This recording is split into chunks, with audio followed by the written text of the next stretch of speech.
श्रेयस पराडकरची यशस्वी घोडदौड. Swimming national championship मांड्या कर्नाटक येथे लगावली सुवर्णपदकांची hat trick.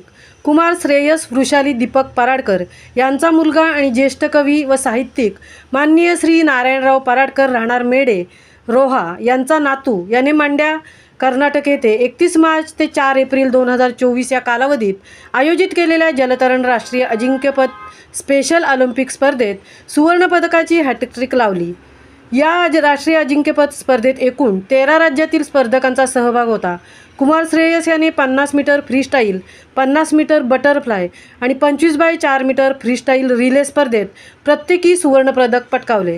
Shreyas याने या अगोदरही नागपूर येथे पार पडलेल्या राज्यस्तरीय जलतरण स्पर्धेत 2 गोल्ड मेडल मिळवून महाराष्ट्र राज्यातर्फे नॅशनल राष्ट्रीय स्पर्धेसाठी पात्र होण्याचा मान मिळवला होता आणि आताही त्याच पात्रतेचा गौरव त्यांनी मांड्या कर्नाटक येथील राष्ट्रीय जलतरण स्पर्धेत सुवर्णपदकांची हॅटट्रिक लगावून महाराष्ट्र राज्यासाठी सार्थकी लावला.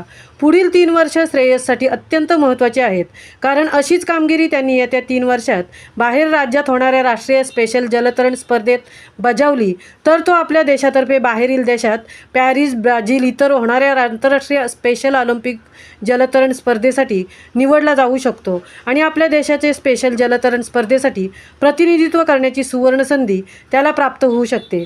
श्रेयस याच्या या दैदिप्यमान, अभिमानास्पद आणि गौरवशाली यशामागे त्याचे पालक जे.एम. राठी जलतरण तलाव मार्गदर्शक श्री भूषण शिर्के सर, माजी मार्गदर्शक माननीय श्री तावडे सर, मेहेंदळे हायस्कूल रोहा येथील सर्व शिक्षक वर्ग, मुख्याध्यापक, मित्रपरिवार, प्रेरणा मतिमंद मुलांची शाळा रोहा येथील अध्यक्ष व शिक्षक वर्ग आणि स्पेशल भारत ऑलिम्पिक्स सर्व मार्गदर्शक आणि शुभचिंतक या सर्वांचा महत्त्वाचा सहभाग आहे.